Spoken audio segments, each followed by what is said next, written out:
Make it plain. Make it plain. M-I-P. With Masamela Matfumo. Make it plain. Get woke.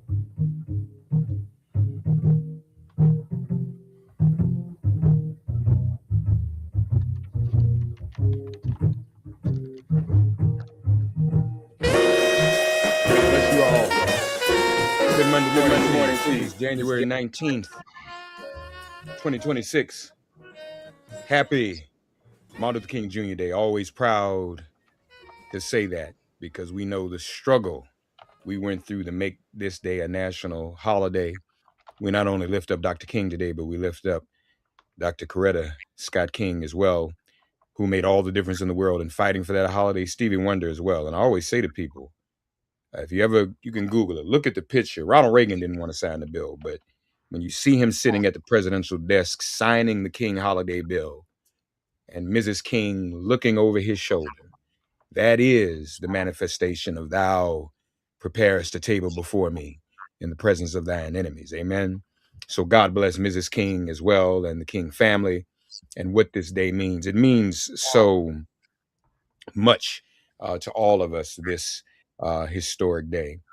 Folks, we're going to continue with the conversation that our program director, Katia Stitt, initiated all day long, or this morning, I should rather, 9 to new programming on WPFW, and we're streaming live on social media on the Pan-Africanist Dr. King. We always focus, well, not we, but those who would define how we define Dr. King always want to focus on one speech on one day. But there's so much more. And there was a Pan-Africanist Dr. King. There is, as his ancestry lives on and should live on through us, we should act obviously in that regard.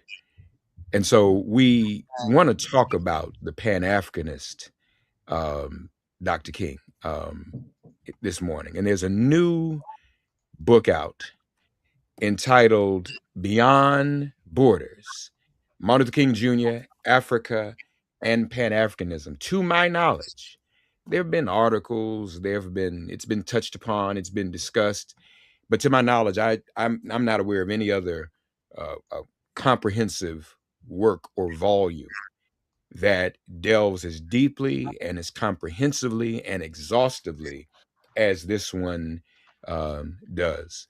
And so we're happy to have join us here today the distinguished professor of international law from FAMU joining us. We're happy to have the author of Beyond Borders, Dr. Jeremy Levitt. Dr. Levitt, God bless you, man. Thank you for joining me. I know you're traveling and just getting back in, so we appreciate you taking the time. First of all, congratulations on the book and happy Martin Luther King Jr. Day.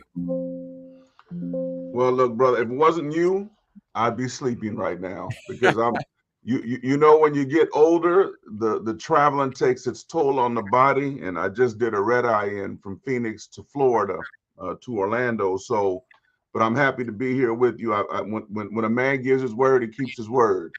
Well, I so appreciate that, and we should note, from what I could tell from the social media posts, your visit to Phoenix was quite successful. Carver Museum, am I right? The Carver Museum and Cultural Center in Phoenix, Arizona. It's a centennial year, founded in 1926 as a high school for colored people, the only Black center of gravity in Phoenix, a segregated high school. And the alumni got together and they purchased the building, and this is why we have the museum. And I sit as president of the board there. So yeah, it's a glorious time. Yeah, and so glorious too, because as I said, man, we don't talk about this enough. Am I inaccurate in saying that there's not really been any other published volume like yours, right? I mean, comprehensively. Yeah, I think that's right. There's a scholar at Vanderbilt named Lewis Baldwin who came out with one related to South Africa. And there have been a few articles written on his global tradition, but nobody writing an article or a book that really looks at him in the context of Africa and Pan-Africanism writ large. So that'd be correct. Well, no, this is very, very important. So let's not delay in terms of having this conversation. It's important that we begin. This didn't come out of nowhere, and it's always healthy when we can talk about the intergenerational kings. This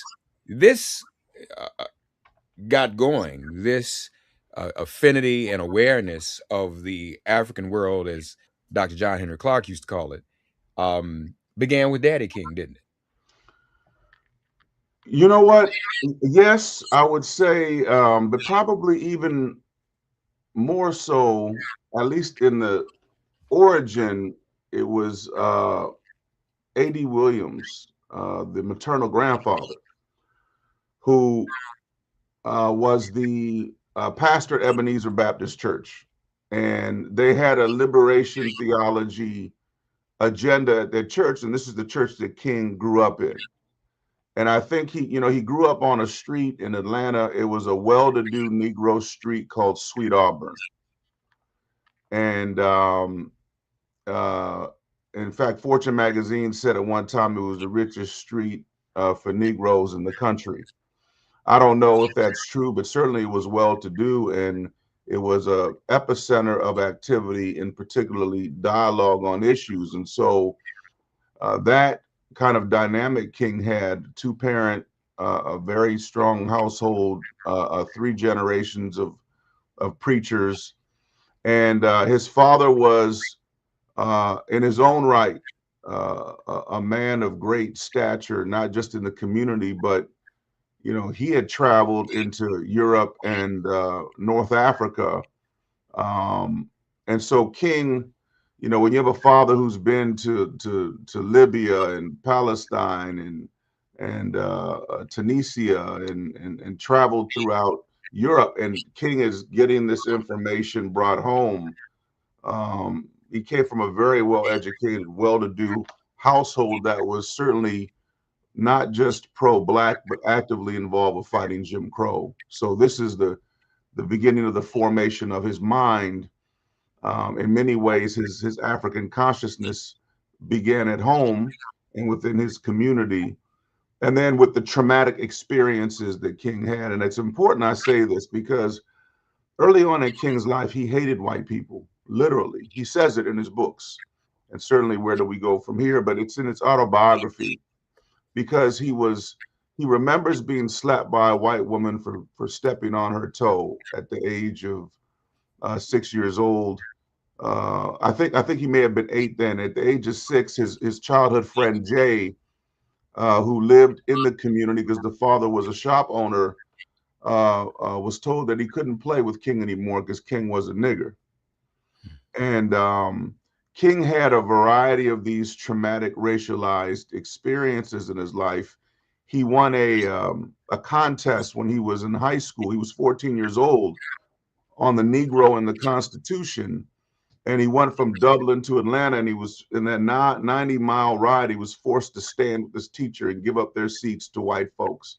So he had a real issue. And had it not been for his parents,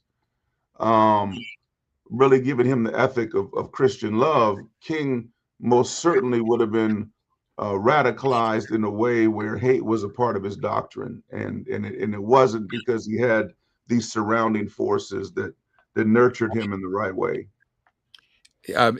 Tell us more, if you could, about Daddy King's travel, and wasn't that was kind of extraordinary at that time, early 30s and 40s, to be a Black world traveler, was it not? Oh yeah, I mean, Daddy King was a preacher. He was defiant. There are stories of Daddy King walking out of a store because they made him enter the back and wanted him to sit in the back, and King was with them. And rather than do business with it, he walked out of the store. There's a story of a police officer calling Daddy King a boy in front of King, and Daddy King stood up, which he didn't do in the South at the time. As a Black man, he stood up against them, and he said, "You're not going to call me a boy." So there are these interactions that showed a certain level of Black dignity at a time when you could be lynched for pushing back. And then at the same time he's doing this domestically, he's in Europe in 1934, and he sees the making of what was going to be a fascist state. It's very interesting because when he comes back from North Africa, the Middle East, and Europe, he says, and I quote, that he had uncovered the mysteries of the Southern racial order as a dehumanizing system. So he had decoded what was happening by going back to the motherland of white folks and seeing their systems, and he knew that the making for World War II was there in what he saw. He could feel it in the air. And so when you look at his father, his grandfather, they come out of a tradition where the motto is this: liberate the oppressed, feed the poor, and welcome the stranger. So if we know about King's paradigm of the three evils of society, it's racism, poverty, and militarism. So when you look at that, you see where this framing came for King so early on, with a father who I think the last thing is surrounded him. His father was a legend in the community, and so people like Mordecai Gans, what is Mordecai?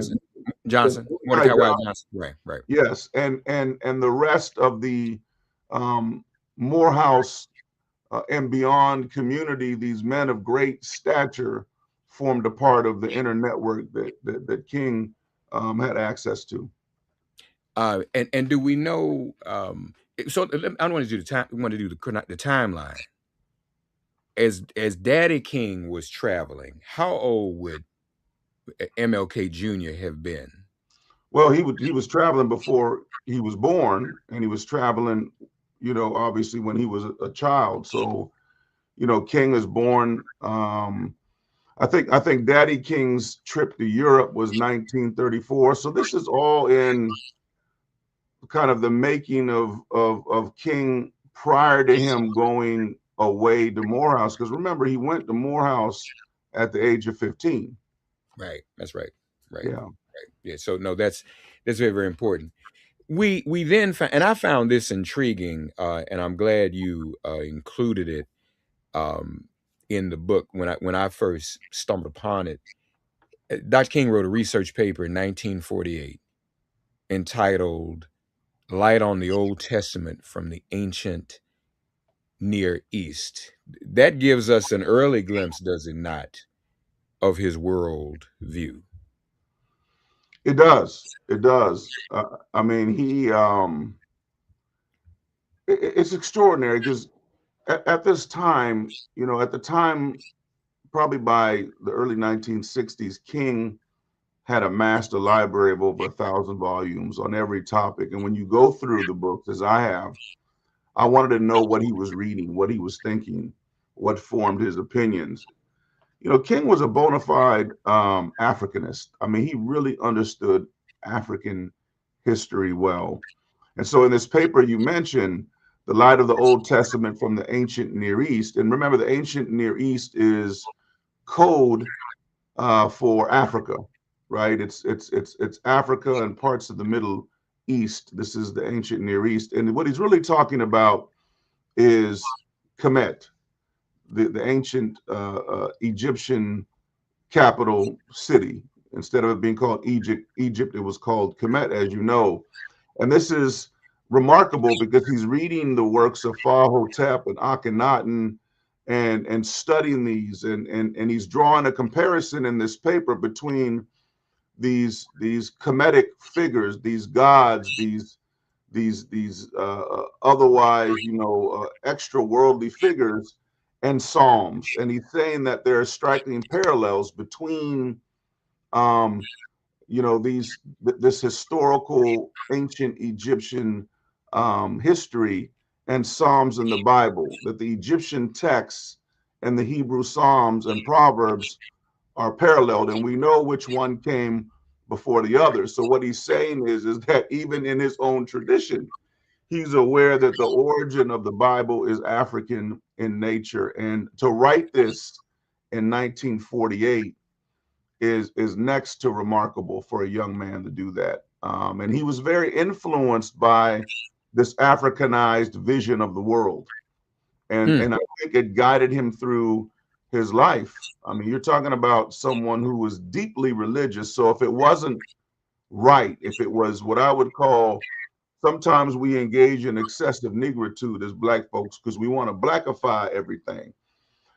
King was a realist, and so it had to meet his metric, his standard, which was very high. And so when I looked at it and I read the paper, I said, my God. And this is why I put it in the book, because I said this gentleman was at a whole different level at this period of time, when Black folks in houses, it was hard to find books, bound books in many households at that time. So it was pretty remarkable. It's remarkable. And see, part of what, folks, I do the show, I've been doing this for years, I have guests on. Sometimes when I invite a guest, it's obviously for our own edification and knowledge, but it's also to convince myself I'm not crazy. Because when I saw that, right, this is the only person I've heard say this out loud, other than me, that Dr. King was looking at Kemet, right? So what Dr. Levitt has just done is done me a personal favor, let me know I'm not crazy. But he's also opened the door for us to embrace that and have more understanding. And again, Dr. King was taken from us at such a young age. Imagine. Yes. And Dr. Levitt, you're aware of the advent of African scholarship like Sheikh Anta Diop and Dr. Ben and Dr. Clark. What if Dr. King had lived to interact with those African scholars on Kemet? Woo! I mean, it would have been, Doctor, that would have been a whole nother thing. Well, let me give you a window. Prior to him writing this article, he wrote an article titled "Kick Up Dust," and this was written for the local paper at Morehouse University. And he says in this that he's reminding white leaders that the loudest defenders of racial segregation and purity, listen now, produced America's most mixed population. The loudest purveyors of racial purity, the white Southern segregationists who want to be segregated from us, are the greatest defenders and implementers of producing America's mixed population. Meaning that when they say they want to be segregated with us, they didn't mind integrating when they were raping our women and producing children that had mixed blood. That the people who first integrated America were white Americans and their plantation systems. They integrated America. In fact, if you really look at segregation, and if they would have lived by the law of separate but equal, Black folks wouldn't have minded. We would have been just fine. They have theirs, we have ours, we can run ours. Every Black town we've had, Colfax, Rosewood, Ocoee, they've destroyed it with genocidal types of violence. So they wouldn't leave us alone.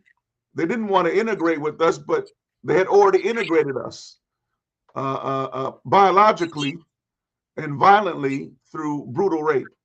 And so it's amazing when you think and you look at this. So this is what he is saying. This is what King is saying. And basically he's saying, and he says it very explicitly, he says, look, white roughs and aristocrats, leave our women alone. You've already done your job on the Black woman. This is not the King that you hear. This is not the dreamer and the integrationist who's sending a message in his youth for the white man to leave our women alone. And that you're the reason why we integrated in this country. We never asked for it. You forced it on us. And then you wanted to segregate after you did the damage, like a criminal running away from a crime. Dr. Jeremy Levitt, folks, Beyond Borders, as we look at Dr. King, Beyond Borders, Martin Luther King Jr., Africa, and Pan-Africanism. The Montgomery movement, he globalized that movement as well, did he not? So the Montgomery bus boycott movement was organized by the Montgomery Improvement Association. I would say poor, local Black people globalized the movement. But they saw that King had leadership qualities. And as he began to work with them, they appointed him the leader of the movement. But the movement had already begun before King was involved. But he became a core strategist. So I say the masters of the people globalized. King was the figurehead. He was the leader. And so it was that movement of poor Black folks.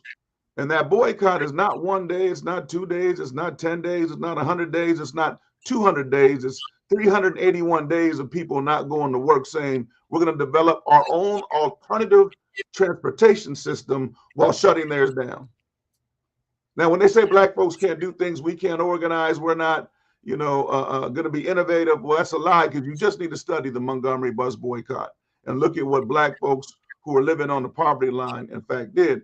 And that movement, because it was nonviolent, and because they forced a Southern white economic system to bow down, caught the attention of the entire world, including the African leaders that were seeking to decolonize. And that's how King rose to the highest level, because of this system of nonviolent direct action that he implemented that the world paid attention to. And then, so that was 1955. Dr. King, was his first trip to Ghana the very first for the independence celebration, or did he go prior? No, it was in 1957 at the invitation of Kwame Nkrumah. He went to Ghana, and it transformed him. How so? It transformed him because he saw how Kwame Nkrumah and his party were able to negotiate an agreement with Britain to decolonize. That it occurred nonviolent, because remember, there were violent struggles occurring at the same time, and some that would begin after that. And so he was amazed by watching this. He was amazed by watching Africans in Ghana attain their freedom, and sad that the Negro in the most powerful country in the world, the United States, were still living under Jim Crow segregation. So it gave him a new awakening and a new moment. He cried at the independence movement. And there's a African American that was in Ghana that received him, named Dr. Robert Lee, and his wife, Sarah. They were dentists. They were among the first dentists in Ghana. I had an opportunity to interview them years ago and spend time with them. And they kind of became like a surrogate family. And he tells me the story that he received King when King came, and Nkrumah told him to receive him. And King wanted more time with Nkrumah, you see. But Nkrumah was receiving leaders from around the world, and there were several African Americans on that trip: Langston Hughes, Bayard Rustin, and others were there. They flew together on the trip. So King was upset. He had what the young kids might call he had a small crash out there, and he got sick.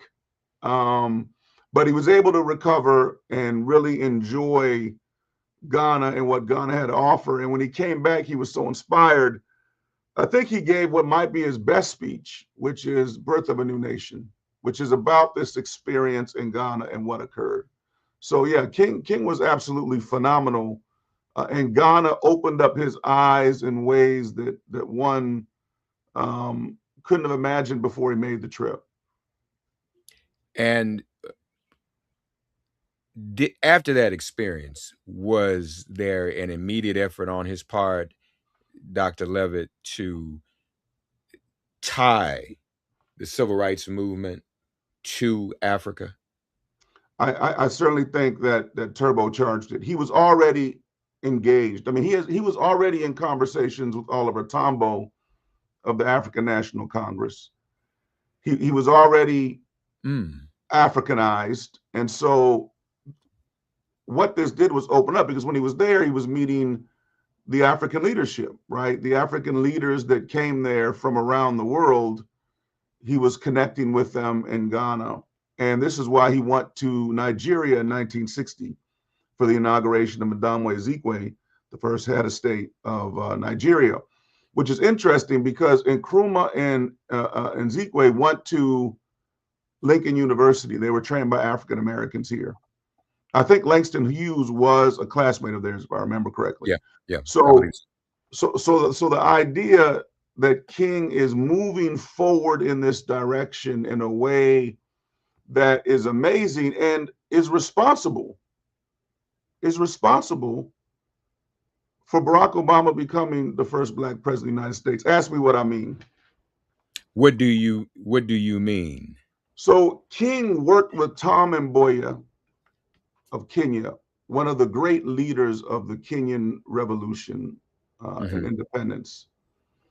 And Mboya and King became close, as he was with Ben Bala, Julius Nyerere, Kenneth Kaunda, and they set up a foundation funded largely by African Americans to bring Africans to the United States to go to school.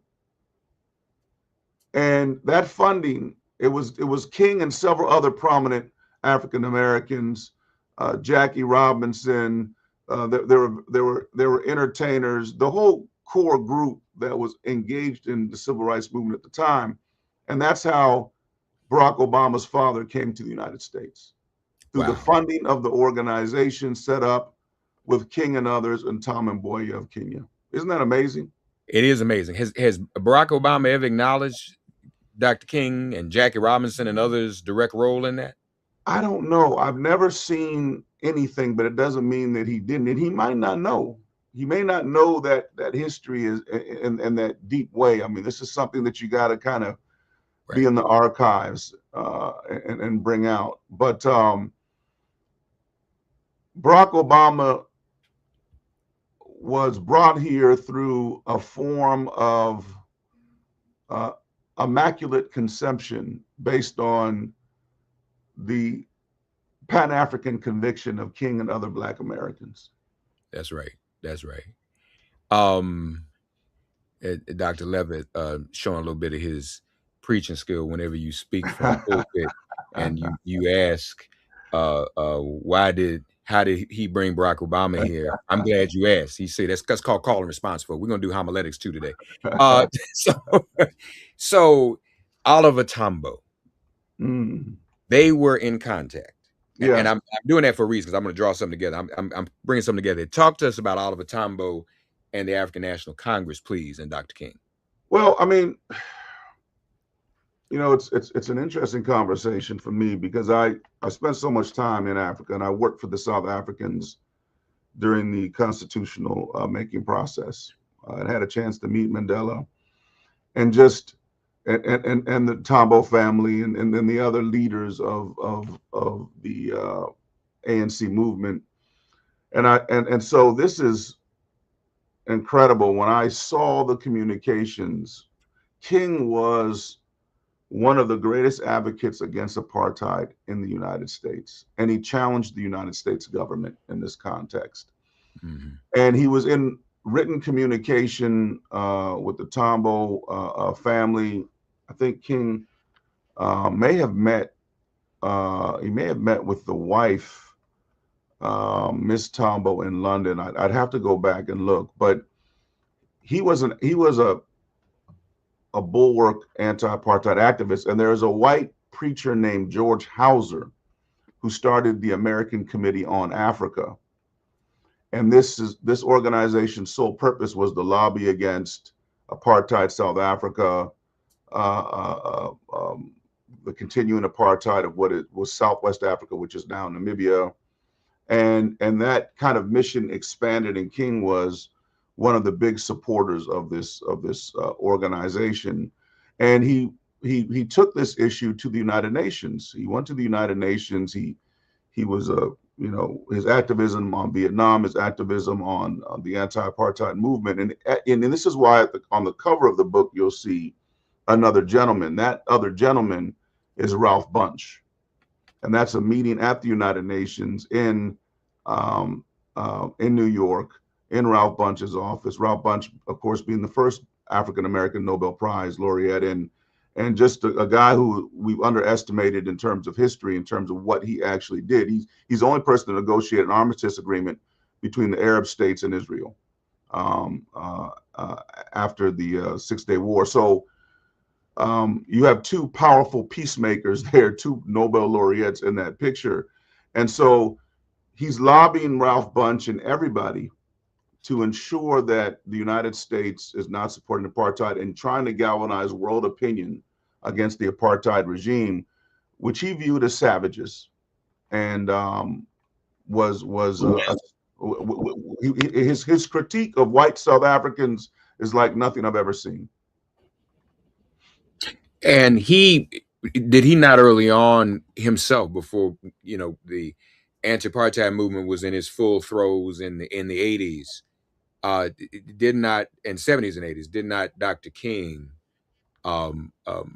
did he join Hauser in the call for a global boycott? Oh yes, he was. I mean, there wouldn't have been a global boycott without the gravitas of King being a part of it. I mean, he spoke vigorously and consistently and comparatively about apartheid in South Africa and Jim Crow.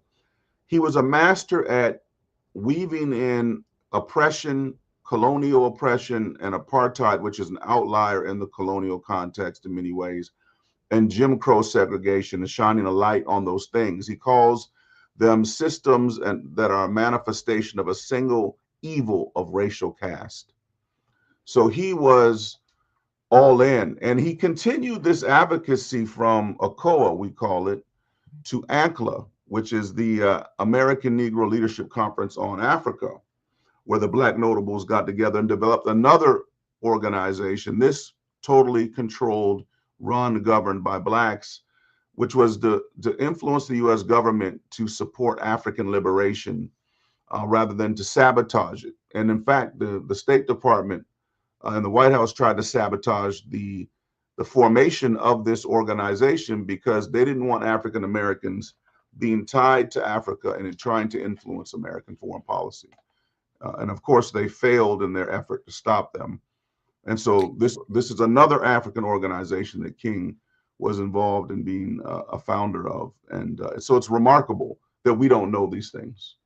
The American Negro Leadership Conference on Africa, what year would that have been? That would have been in the 1960s.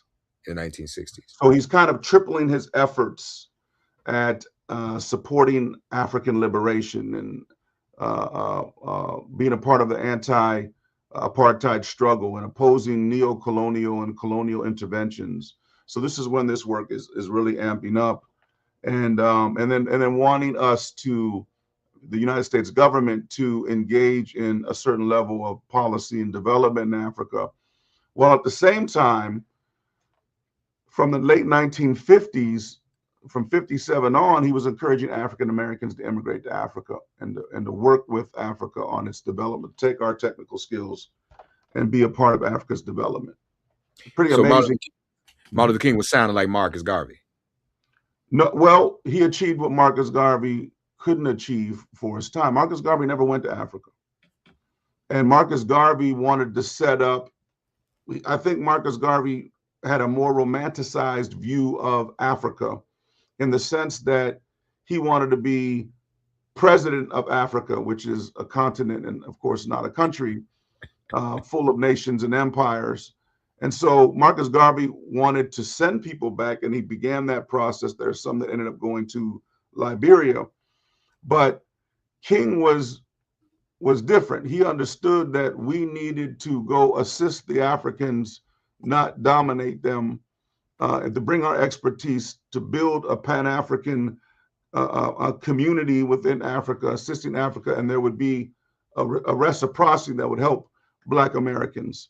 Marcus Garvey, his view was slightly different, because he started what might be called a Black nationalist perspective, and then that evolved into a core Pan-Africanist agenda, both believing in virtually the same thing. It was just the period of time and what they faced. Garvey was older. He was born in a different generation. He was Jamaican, had a different experience with colonization rather than Jim Crow.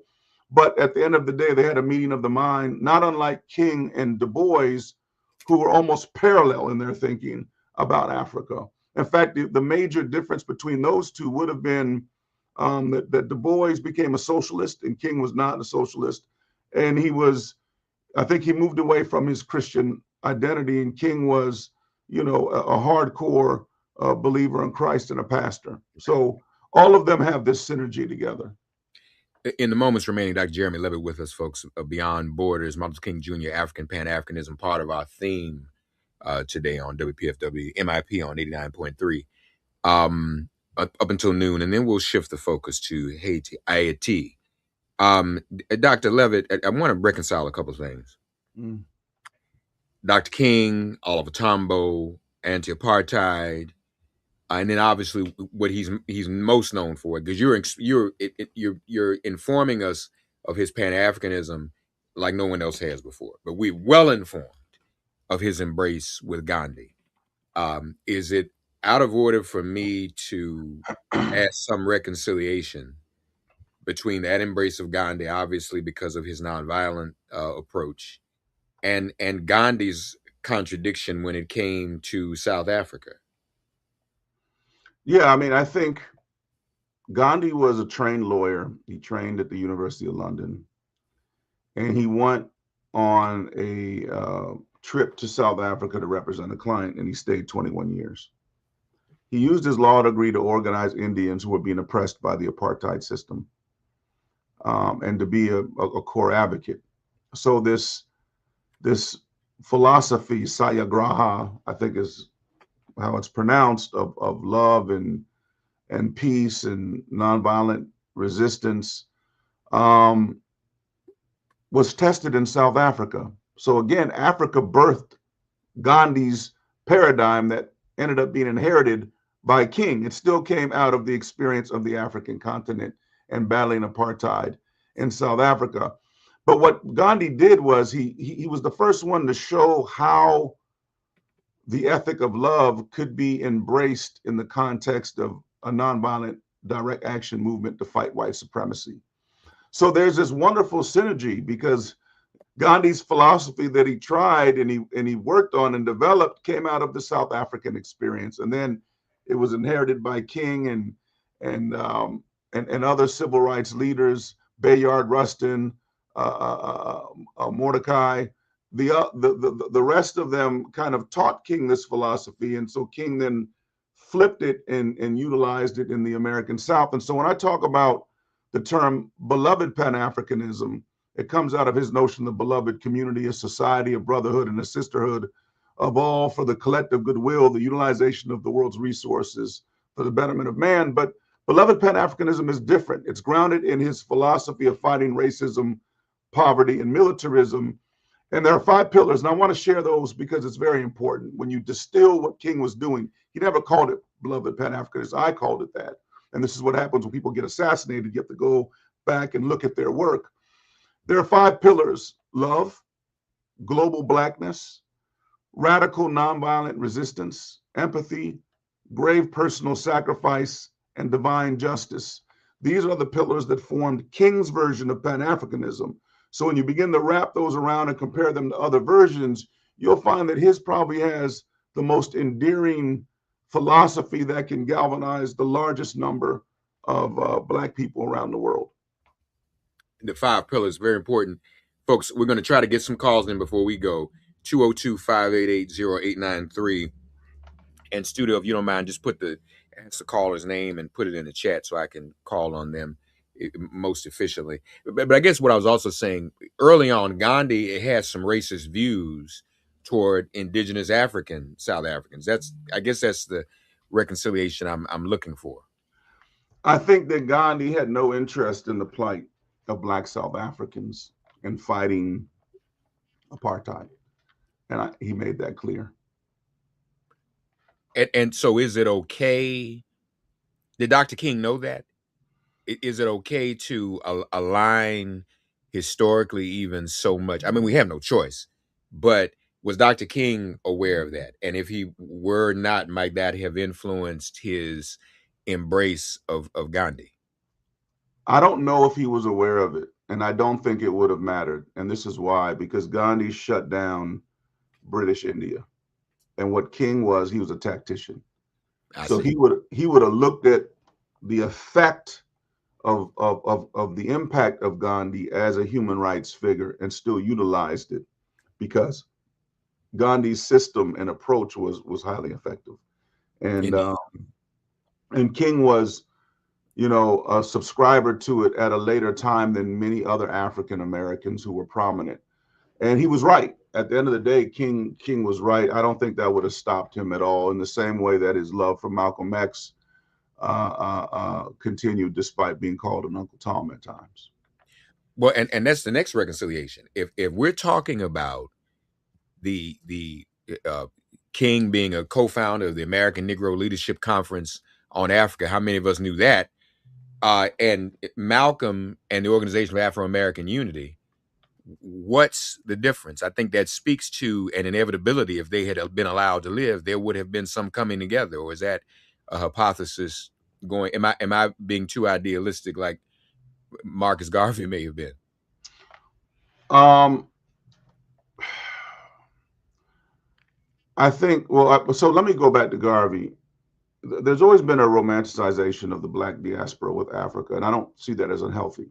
But when you begin political action, it needs to be grounded in some core realities. Garvey was the GOAT. And because he was deported by J. Edgar Hoover, I think J. Edgar Hoover was actually the lawyer on Garvey's case. That's a fact. That was the beginning of his career. Yes. Yes. So because Garvey was deported, that stopped the movement. They've always targeted these movements and feared him. So I don't think Garvey hit his full potential, because the Jamaicans weren't listening to him. He had to come here to the American Negro to get any mobility in terms of his ideology. So he got cut short, and that was the plan by the United States government. With Markham and Malcolm, I think that they had already begun to reconcile. I mean, some of the names that Malcolm, some of the language that Malcolm used against King was unfortunate, and I think that turned King off to Malcolm.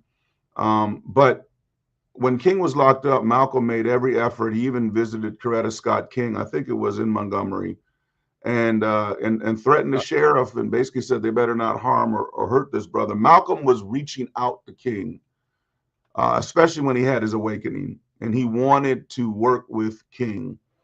And I think that they would have eventually gotten through whatever those differences were, because at the end of the day, King had a respect for Malcolm. But Malcolm tried to derail the movement that King had advanced by having a competing ideology. And then you had the three-letter institutions of the United States government in there penetrating these organizations, creating more tension between these Black leaders. I think they would have come together. I think really they would have come together within a period of, 2 or 3 years. If they had 2 or 3 more years together, they would have been a formidable brotherhood that America and the world would have had to contend to. And that's exactly why I think they were cut short. Remember that right before King was murdered, assassinated, he was tapped to be the chief negotiator in the Biafran secession conflict in Nigeria. Can you imagine that? No one knows that, folks. Most of you hearing that for the first time. Let's not even kid ourselves. Yes. Repeat that one more time in case people think the signal dropped or we having some static breaking up. Repeat that, because they may not believe that, please. Yes, King was going to be the chief negotiator in the Biafran secession movement. This was a civil war in Nigeria of largely Igbo who wanted to separate, and there was a bloody armed conflict, arguably with crimes against humanity and genocide unfolding. And both sides agreed that King would come in and mediate that dispute. So here again, you have an African American of great prominence, the peacemaker, coming in to help our brothers in Africa, and he was assassinated.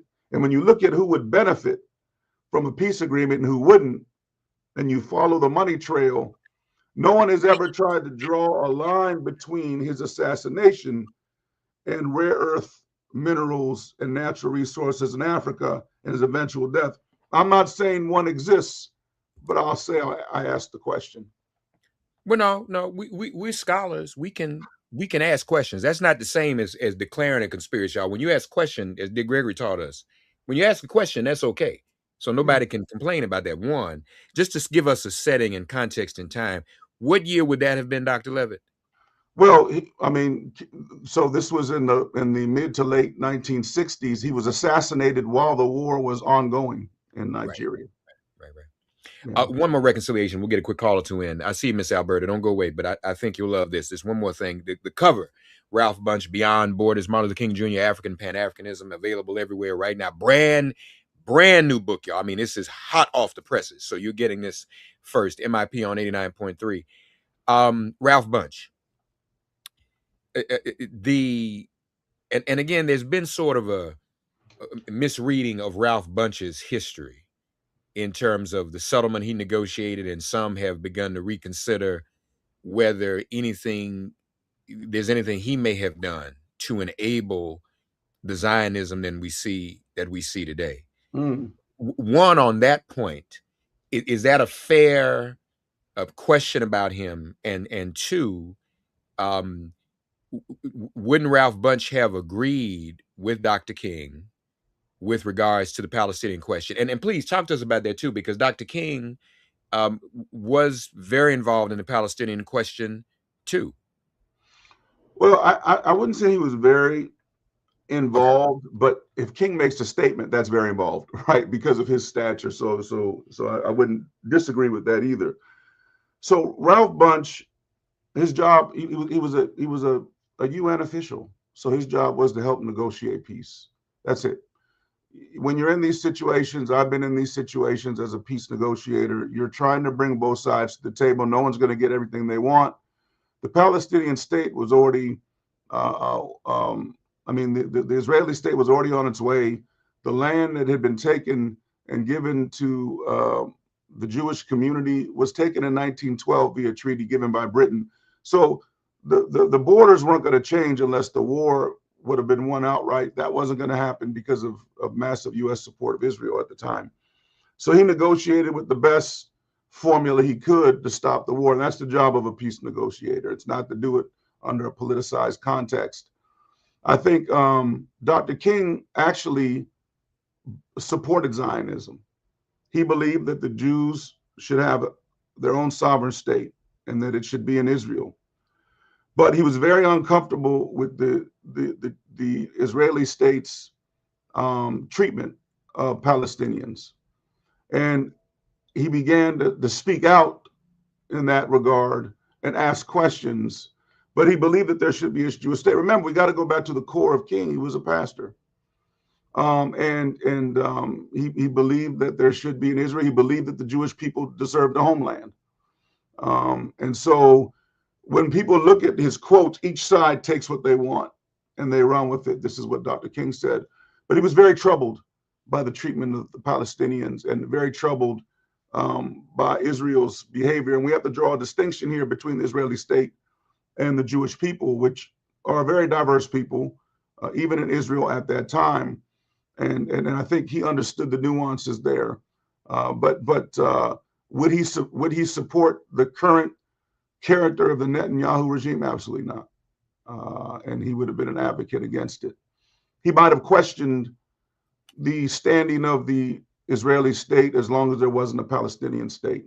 So I think his thinking would have certainly evolved because time has evolved and the character of that conflict and situation has evolved over time. Let me also just say that in fairness, historically, to Ralph Bunche, I was just doing some research just in the past 24 hours, and there is evidence that he too would not support the current situation. I don't think he would. I don't think he would. And nobody in the United Nations who works in the ethos of that culture, as I have and many others, would support the current, because we believe in human rights and we believe in the law of armed conflict and we believe in the responsibility of the state to be a caretaker of the population and what we've seen globally around the world is unfortunate. Hamas, the Muslim Brotherhood, and the PLO engaged in conduct they never should have engaged in, and so has the Israeli state, so has Lebanon, so has Syria. And so, this is where we are. The one critique I'll give you about Bunch, Bunch came from, I think he started in the OSS, which is the organization that preceded some of our intelligence organizations. Right. So there weren't Negroes involved in that world at the time. So Bunch is unique. And I think that there might be a puzzle there that's still not cracked. And full disclosure, it was the OSS that J. Edgar Hoover was in that came from Marcus Garvey at first. And then that was the precursor to what he formed the FBI and all of that. So yeah, these are, but this is the fascination of history, folks. We have the opportunity and the resources today we didn't have before to research these things and find out more, especially with what Dr. Levitt has done. Not a lot of time left. Ms. Alberta from Chevy Chase, real quick for me, because we got to get ready to go. God bless you, Ms. Alberta. Happy Martin Luther King Day.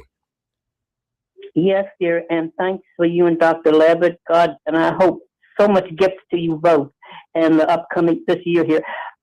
Because there's so much going on. I first want I had to get it out about this man in Israel, Netanyahu. I think he should be removed. But does Dr. Levitt know of any means of how Israel or how the Israeli people overall feel about that man? Do they praise him or do they despise him? Or because this man has killed thousands of children and women. And the other one is, well, how would you grade the continent of Africa? Because I hear good things about what's going on there, but aren't the colonists still pretty much the rulers of that continent? And the other one, and then I'm gone, is about, and how would he grade it, that continent now, from a scale of 1 to 10? And the other one is about the Quickly. The sanctions about what is the United States giving in way of relief funding for Africa? Because people say they're not hardly, with Trump, he's not giving them anything. Thank you so much. Thank you, Ms. Alberta. Happy King Day. 3 questions, Dr. Levitt. Okay. You got 3 I'll do my best. I think Netanyahu was highly unpopular. He never wanted to negotiate for a Palestinian state. I think he's been playing games around this. I think he's a far right-wing leader, and I think Israelis desire something different. And remember, October the 7th happened on his clock, which means there was a failure in their intelligence apparatus. So I think his days are numbered, and he has been indicted before the there is an indictment before the International Criminal Court. So he's going to have to worry about his retirement and where he goes and what he does. So that takes care of Netanyahu. What was the second one? The second one was well, she said grading Africa and all the colonial powers still having influence. So yes, there are large corporations and the metropoles of the colonial states that still have a strong hand in the African continent. Today, I grade Africa's youth, which is the majority. The average age is 18 years old or younger. And the way that they're trying to take the innovation and develop businesses and advance the continent, I give them a 10. I give the leadership a 0. I give the Russian propaganda machine through the Wagner Group, its mercenary company, and it's pumping up Ibrahim Traore and others. I give them a 10 for lying to the world. We don't need military dictators in Africa.